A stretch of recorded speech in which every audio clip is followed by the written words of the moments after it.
So I'm back from the dead. I actually have been working on the truck. I just haven't been filming any of it. Today is the big day. It's actually going to the dyno. Well, at least I think it is. We had a tornado come through, a big tornado come through. It was like 3 or 4 miles north of my house. It was pretty scary. It was like a mile wide, an EF4 they're saying now. But anyway, it went through the town that my tuner's in, and his shop looks like it's okay. He didn't have power yesterday, so I'm going to call him this morning and see if they've got power, because he's trying to keep things going. But we'll see. So it's scheduled to be tuned this morning, but we'll see how that goes. I have an idea in my head of what this thing's going to make, judging by what Texas Speed said when I bought the heads and cam from them, and the guy who assembled my bottom end. So we'll see how close I am. This week, pretty much all I've been doing is I just kind of getting it ready for the dyno. Just nut and bolting the whole truck, checking for leaks. Actually had a couple little seeps in the coolant system from hoses, so I just need to tighten down hoses. Changed the oil, checked fluids. Had to add a little bit of coolant to it because apparently my vacuum machine did not get all the air out, so I've had to add some coolant into it. Check the rear diff. It's good to go. Transmission is spot on. Had to add a little bit of brake fluid. I had a little mishap when I first started it up. There is the stock Willwood proportioning valve here has a switch on the end here for hooking up to a light, which I actually took out and put a plug, but I never tightened the plug, so I was leaking fluid there. So I got a little bit of air in there, so I filled it back up. I still need to bleed the brakes. They work pretty good, but I need to bleed them and work on bedding them in.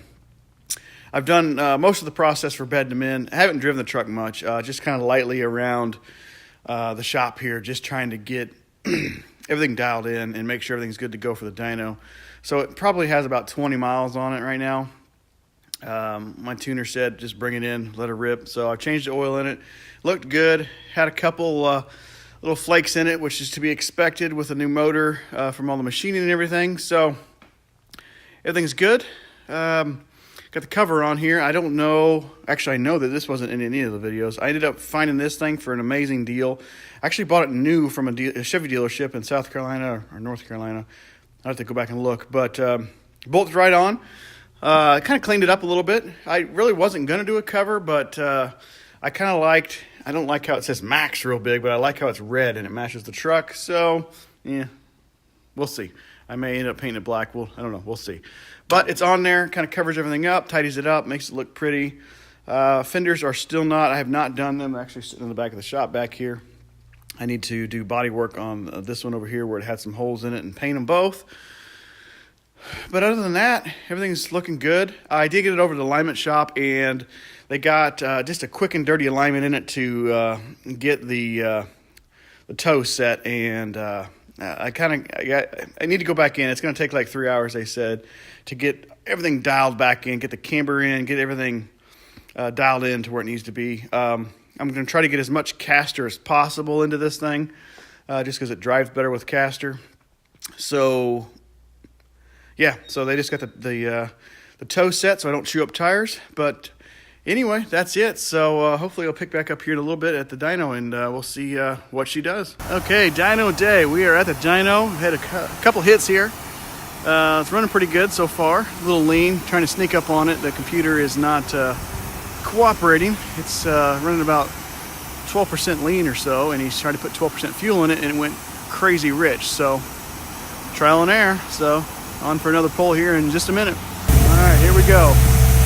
Probably can't see that number up in the top left of the screen, but that's the horsepower. I can see it, but I don't think it's going to show up on camera. So we'll see how this goes.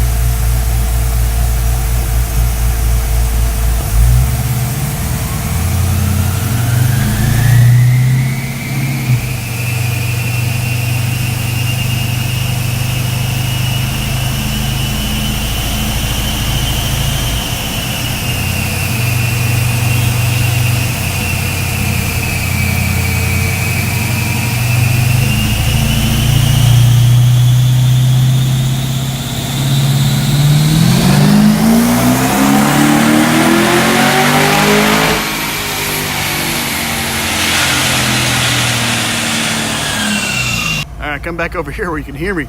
That pole was about 330, which this dyno here, they tell me reads about 15% low, or 15% lower than a traditional inertia dyno, because this is a loaded dyno. So that works out to 475 or so. So that's at the crank there, roughly. So still plenty of room to go here. So we're making progress. All right, we made it back from the dyno. It was a pretty good day. Actually made the power I was hoping to make out of it. Ended up with, on that particular loaded dyno, it made 345, which was in second gear, so that's kind of skewed anyway. On a typical inertia dyno, that's about 396.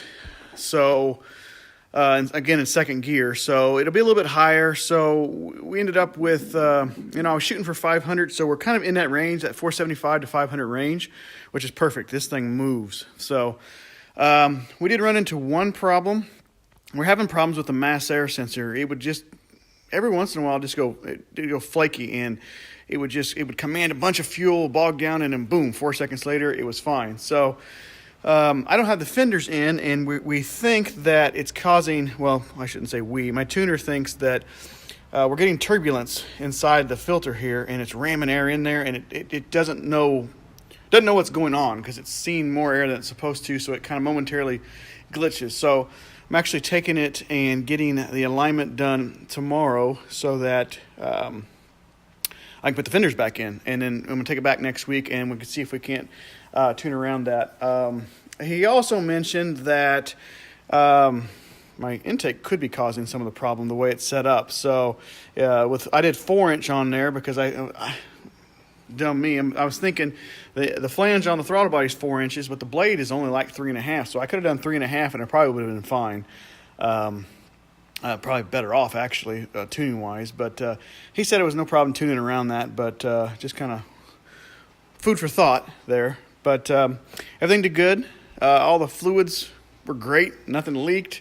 Broke this bad boy in on the engine, on the dyno. So the first couple hits, we had a little bit of smoke on decel when the rings, just oil getting past the rings. But by the end of the session, she was good to go. No smoke, no nothing. Oil looks great. Transmission fluid looks great. Coolant's great. The rear end that I was worried that I didn't have it set up right, because I built that thing like 2 years ago now, actually in June of 17, I built that rear end, and it's the first one I've done and the last one I'm going to do, but it didn't whine. Everything stayed together. I checked fluids over. Everything looks great. Not leaking a drop. So the only problem we had was just this mass air sensor. So I'm going to put the fenders back in, see if that cures it. If not, we're going to kind of do some more diagnosing and see if maybe the mass air is bad or if there's a vacuum leak somewhere. I smoke tested it because I kept getting some codes, the 171 and 175, which indicate a vacuum leak, but that ended up being the tune was super lean. So and it just couldn't make up enough fuel to get there. So we'll just do some digging. It might have a small vacuum leak somewhere, but it's just, the weird thing is it's kind of it's a glitch. It's like literally a second to 4 seconds long, and then it's fine. So to me, that doesn't seem like a vacuum leak, because you can watch it on the HP tuners, and it's like a momentary thing. So if it was a vacuum leak, it'd be constant. So gotta figure out what's going on there. Getting some turbulence or something's going on weird. So I don't know if it has something to do with this elbow and the way that's sucking the air in, and I don't know. So we'll figure it out. But anyway, she did great. She held together. She drives perfect. So I'm going to go finish the alignment. They were able to get the toe set, so I didn't chew up my tires. But I got to go back and they're going to set my camber and caster, get them a little closer, because they didn't actually have enough shims. They don't do enough of these old trucks. They didn't have enough shims, so I got quite a bit of caster in it now, but we're going to try to max it out and get the camber scored away. So it just drives better, but it drives great now, so it's going to be even better. But that's about it. Kind of exciting. She held together. She did great. She runs great. It runs hard. So I'll have to get some videos here once we get it all sorted, and get some videos and kind of out cruising and driving, and some power poles and all that fun stuff. So Anyway, I appreciate everybody watching. Please like and subscribe if you'd like to. Share it away. Comment. Love to hear from you guys. I've heard for some people. Put the little teaser up there so everybody can kind of see what it was like in a dyno. But anyway, I appreciate you all watching.